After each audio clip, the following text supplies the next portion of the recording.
पीछे है शिवगणों की सेना।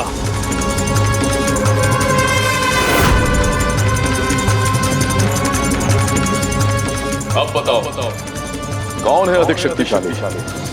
शक्ति का वास तो वहां होता है पिताजी, जहां धर्म का पालन होता है। यदि ऐसा है तो आज मैं इसे भी गलत साबित करूंगा। धर्म से खेलूंगा, भगवान को भगवान से लड़वाऊंगा और एक दूसरे का अंत उन्हीं से करवाऊंगा।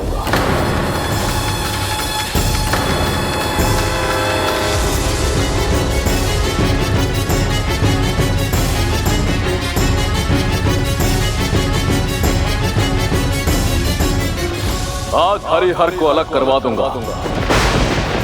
एक दूसरे के भक्त भी तो है ना ये, फिर भी आमने सामने होंगे, बड़ा आनंद आएगा।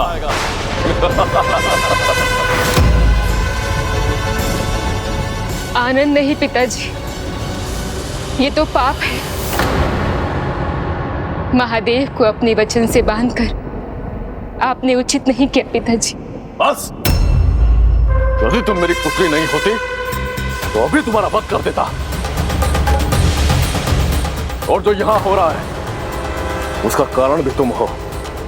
अपने प्रेमी को सबसे छिपाकर और राजभवन में उसे प्रवेश दिलवाकर स्वयं को और अपने परिवार को तुमने कलंकित किया है। और अब तुम मुझे धर्म और अधर्म का पाठ सिखा रही हो। प्रेम किया है मैंने पिताजी, और सच्चा प्रेम निष्कलंक होता है। जहां प्रेम होता है वही ईश्वर का वास्तविक वास होता है।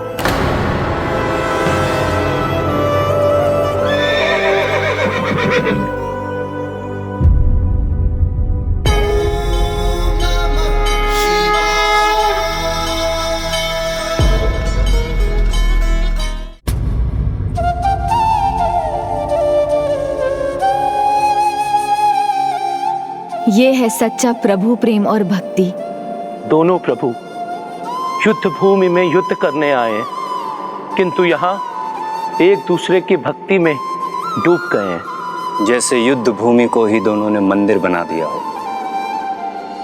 ये निस्वार्थ प्रेम और भक्ति भाव से ही संभव है।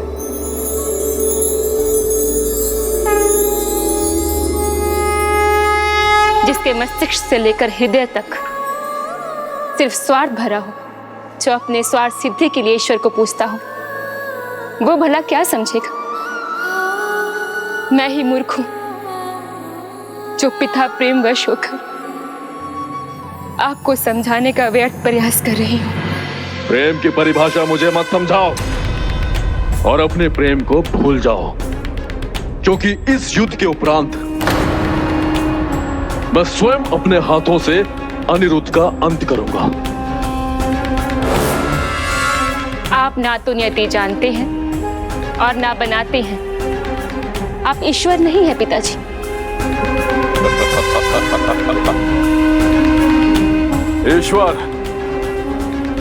ईश्वर तो ये है जिन्हें आज मेरे लिए युद्ध करना होगा। पिताजी, प्रभु महादेव और प्रभु कृष्ण के संबंध को समझने का प्रयास कीजिए पिताजी। युद्ध भूमि में ना कोई किसी का मित्र होता है, ना ही परिवार। वहां तो केवल एक योद्धा होता है जो अपने विरोधी के विरुद्ध युद्ध कर युद्ध धर्म का पालन करता है। आज इन्हें भी युद्ध धर्म का पालन करना होगा।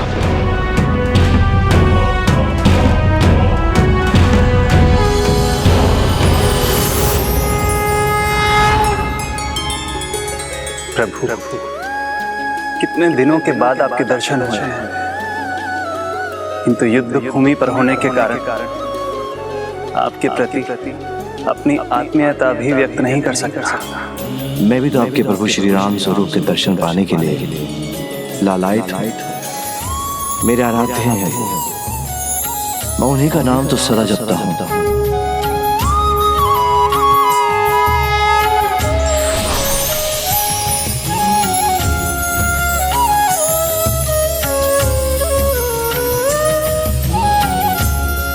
प्रणाम प्रभु।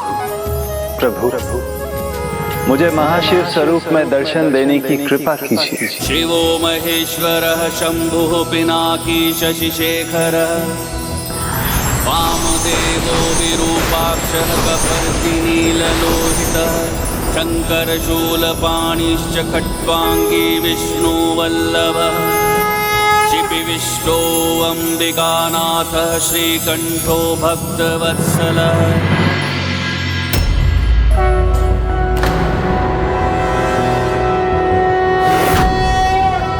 नारायणाय सुरमण्डनमण्डनाय नारायणाय सकल स्थितिकारणाय नारायणाय भवभीति निवारणाय नारायणाय ये कैसी माया है? माया नहीं है पिताजी, ये सत्य है। आपने भगवान शिव को शिव के ही विरुद्ध और श्री कृष्ण को कृष्ण के ही विरुद्ध लाकर खड़ा कर दिया। कोई किसी के भी विरुद्ध हो, मुझे फर्क नहीं पड़ता। मुझे तो केवल ये युद्ध जीतकर अनिरुद्ध का अंत करना है। इन दोनों को मैंने यहां भरत मिलाप के लिए नहीं बुलाया है। प्रभु महादेव, प्रभु महादेव,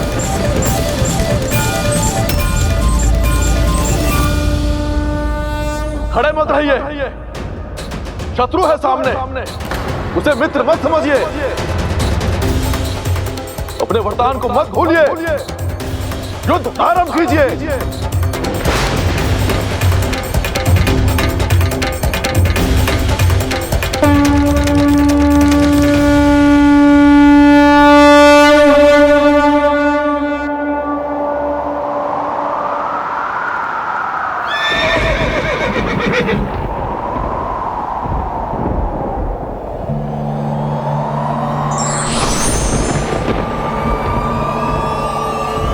युद्ध की तैयारी करो।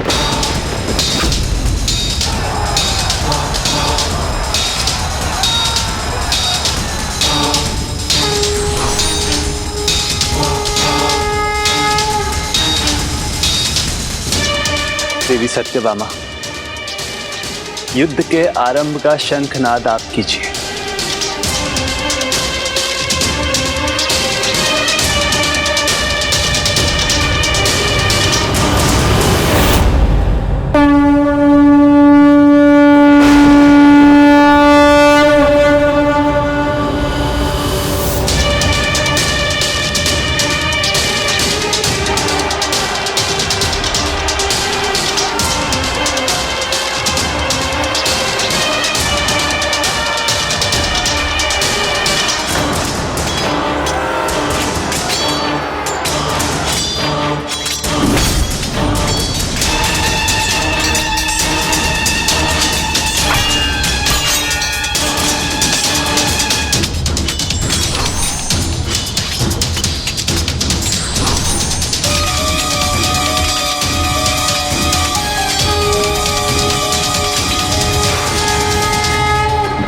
विशाल शस्त्र।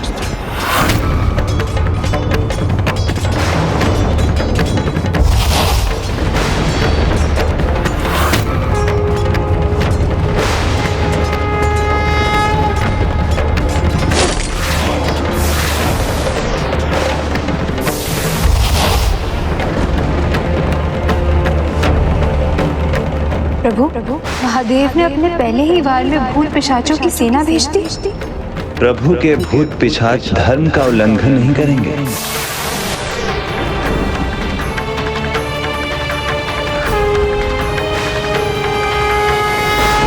धर्मास्त्र, धर्मास्त्र।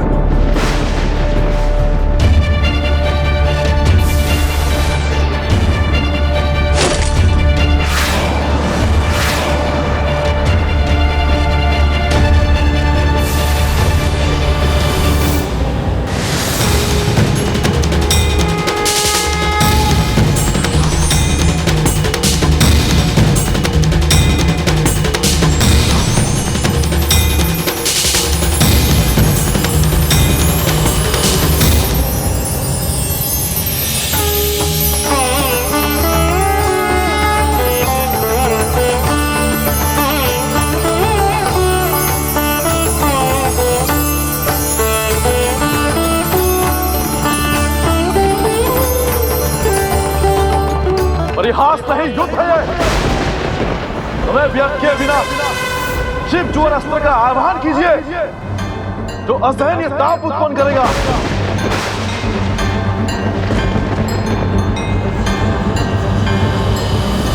शिव ज्वर अस्त्र, शिव ज्वर अस्त्र।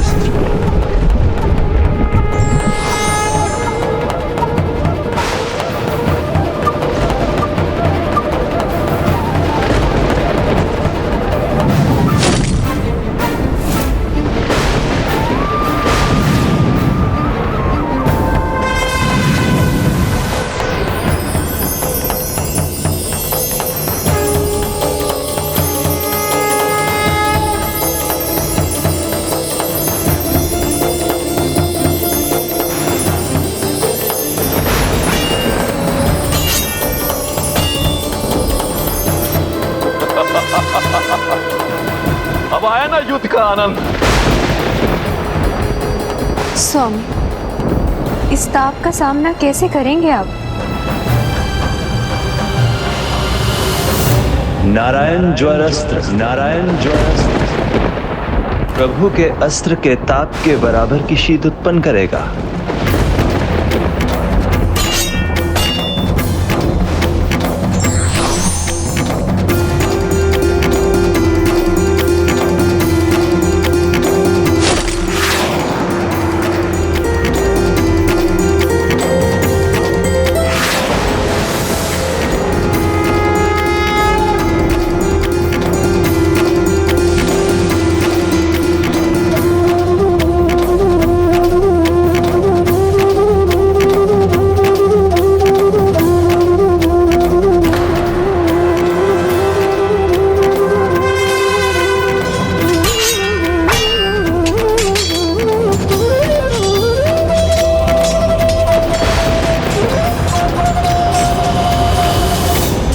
दोनों ही ईश्वर अपनी सेनाओं को आहत होने से बचाना चाहते हैं, इसलिए अब जो युद्ध होगा वो बिना अस्त्रों के होगा।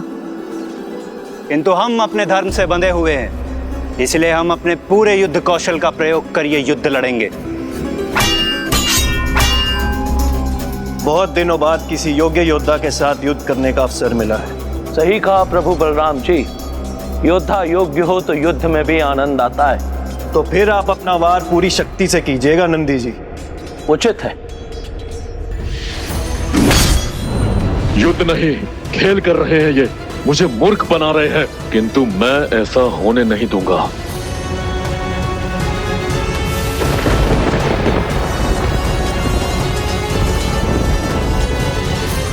महादेव, आप श्री कृष्ण पर कठोर प्रहार कीजिए, अपने घातक शिवास्त्र का प्रयोग कीजिए।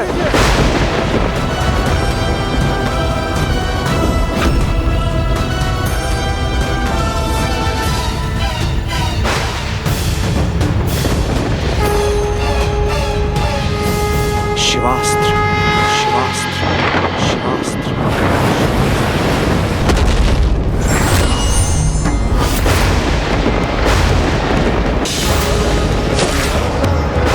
महादेव के शिवास्त्र को रोकने के लिए आपको नारायण अस्त्र का प्रयोग करना होगा प्रभु। नारायण अस्त्र, नारायण अस्त्र।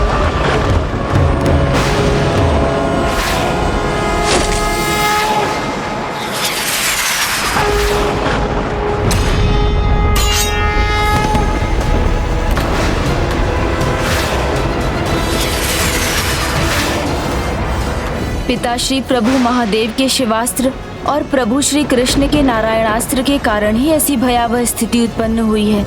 यदि ये दोनों अस्त्र एक दूसरे से टकराए तो संसार में प्रलय आ जाएगा।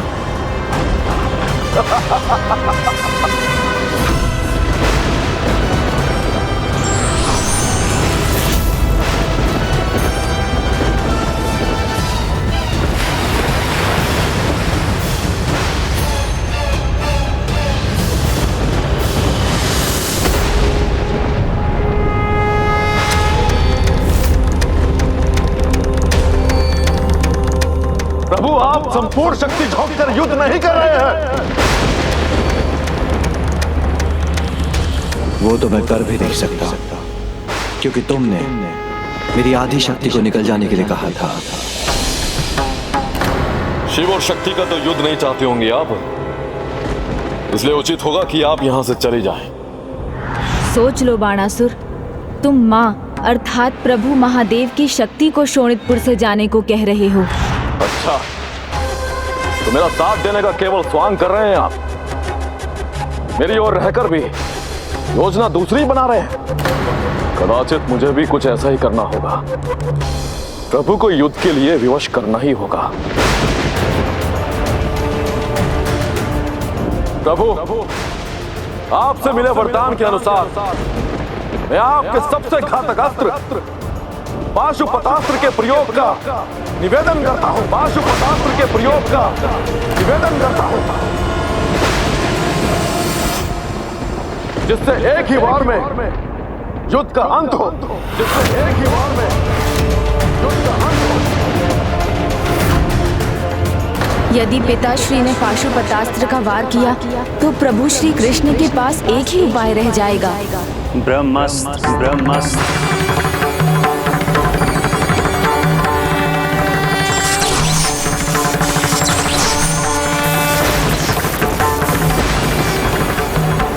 किंतु प्रभु, ब्रह्मांड में 2 सर्वाधिक शस्त्र टकराए तो सृष्टि ही नष्ट हो जाएगी। मैं ऐसा नहीं होने दे सकता। मुझे शीघ्र कुछ करना होगा। मैं अभी लौट कर आऊंगा। पिताश्री, आप प्रभु श्री कृष्ण पर पाशुपतास्त्र का वार कैसे कर सकते हैं? वो तो आपके आराध्य के ही अवतार हैं। प्रभु, आप उन पर ब्रह्मास्त्र का वार कैसे कर सकते हैं जब आप स्वयं भी उनकी ही पूजा करते हैं? आप दोनों एक दूसरे के भक्त हैं, फिर ऐसा क्यों? मैं अपने वरदान की मर्यादा को भंग नहीं कर सकता गणेश। मैं विवश हूं गणेश। पशुपात अस्त्र का सामना तो केवल एक ही अस्त्र कर सकता है, ब्रह्मास्त्र। किंतु पिताश्री, पाशुपतास्त्र के सिवाय भी तो कोई उपाय होगा। ब्रह्मास्त्र छोड़कर आप किसी और अस्त्र का प्रयोग करने की कृपा कीजिए ना।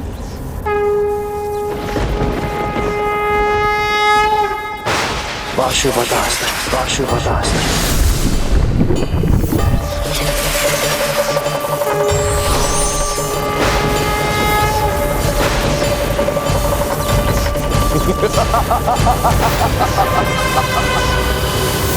मैं भक्त को दिए वरदान से बंधा हूं गणेश।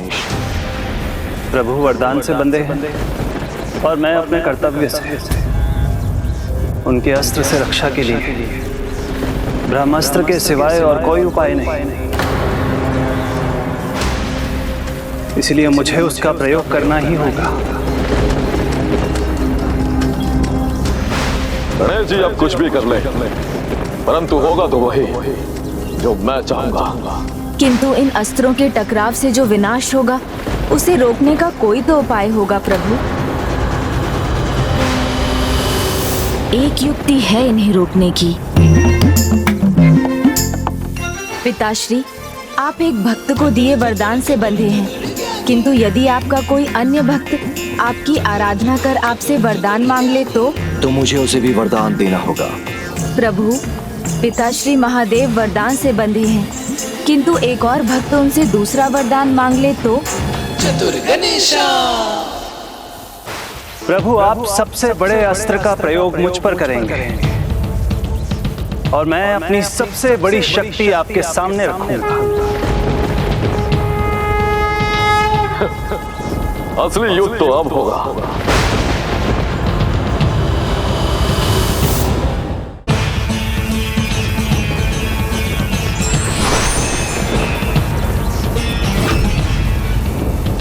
और वो शक्ति होगी मेरी भक्ति। भक्ति? वो भला किसी का अस्त्र कैसे हो सकती है? ये कौन सी लीला रच रहे हैं ये दोनों?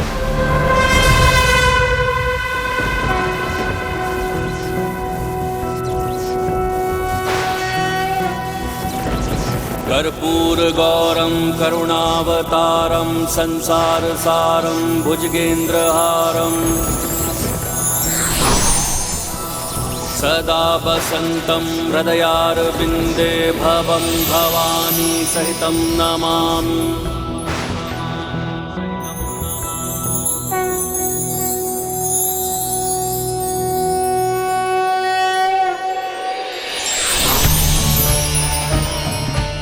भक्ति भाव से इस स्तुति गान से आपने मुझे अपने हृदय में वास करने का आह्वान किया है। जिस प्रकार आपका श्री राम स्वरूप मेरे हृदय में समाहित है, मैं भी सदैव आपके हृदय में वास करूंगा। तो क्या आप मुझे भक्त रूप में स्वीकार करते हैं प्रभु? अवश्य। फिर अपने भक्त पर आप शस्त्र भी उठा सकेंगे प्रभु?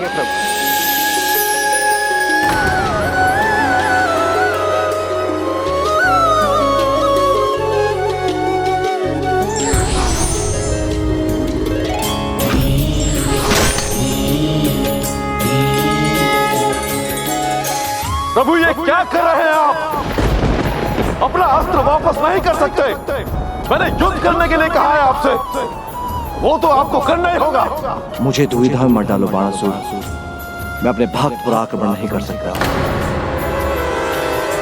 प्रभु, आपका भक्त होने के नाते मैं आपको किसी दुविधा में नहीं रखना चाहता। आप बाणासुर के कहे अनुसार युद्ध भूमि में तो आ गए, किंतु यदि आप मेरी भक्ति से प्रसन्न हैं तो मुझे वरदान दीजिए कि आप एक वरदान के अनुसार रणभूमि में रहने पर भी मुझ पर अपने अस्त्र नहीं उठाएंगे। नहीं नहीं, ये कैसे हो सकता है? तथास्तु।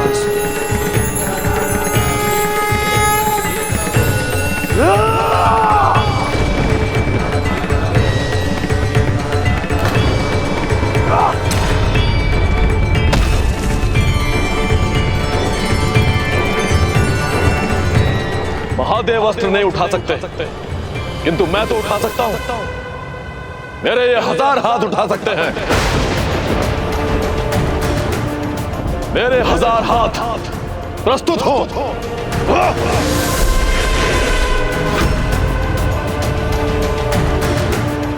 भ्राता कृष्ण, इस दुष्ट को पाठ सिखाने दो मुझे। नहीं दाऊ, जो ये चाहता है इसे मिलने दो।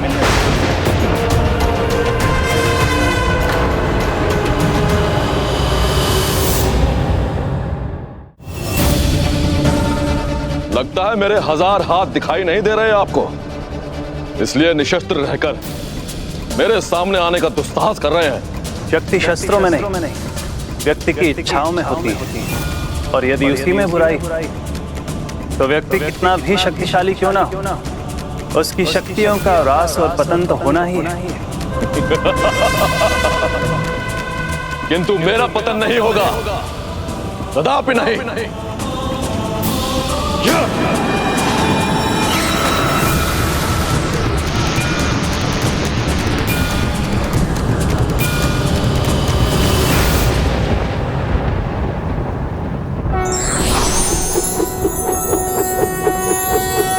नारायणं गदाधरं गोविंदं कीर्ति। मेरे 1000 अस्त्र पल भर में नष्ट हो गए। आपके चक्र ने मेरे अस्त्रों को नष्ट कर दिया, किंतु अब मैं आपके चक्र को ही नष्ट कर दूंगा। महादेव की शक्ति पाकर यह त्रिशूल आपके चक्र को ही खंडित करेगा।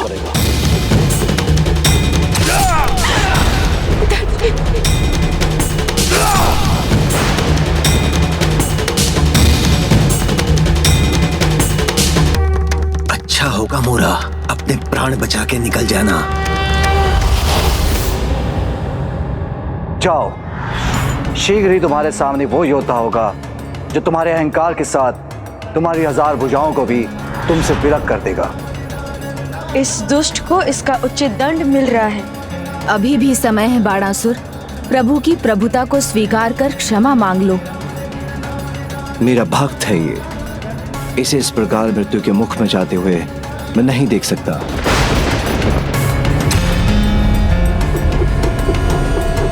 रुक जाओ। इसे इसकी शेष भुजाओं के साथ जीवित रहने दीजिए।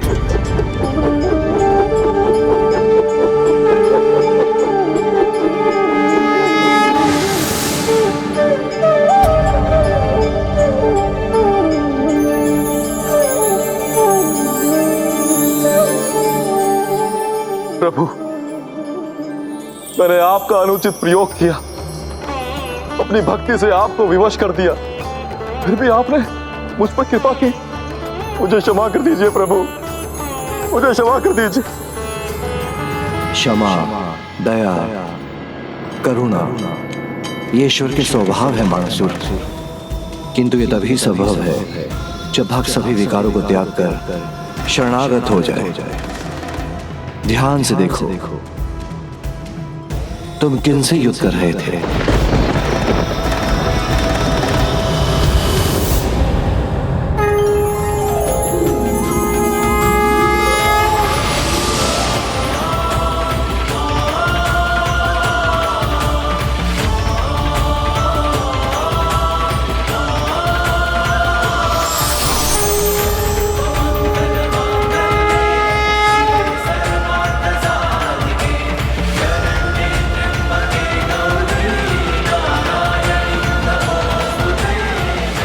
आपने भगवान शिव को शिव के ही विरुद्ध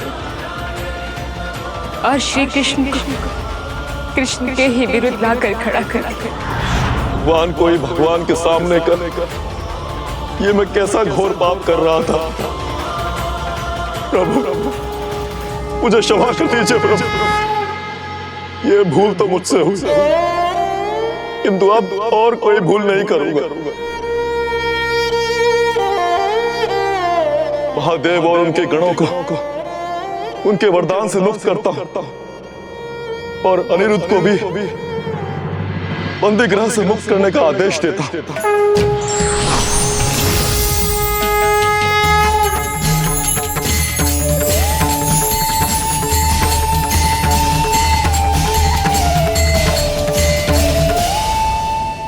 बाणासुर, अपनी भूल को तो स्वीकार कर लिया तुमने, किंतु क्या तुम उस वचन को भी पूरा करने को तैयार हो जो युद्ध से पहले तुमने अनिरुद्ध को दिया था?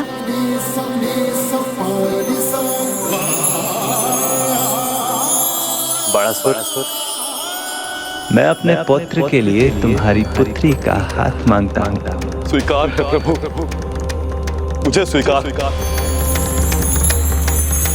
ये तो मेरी पुत्री का परम सौभाग्य होगा।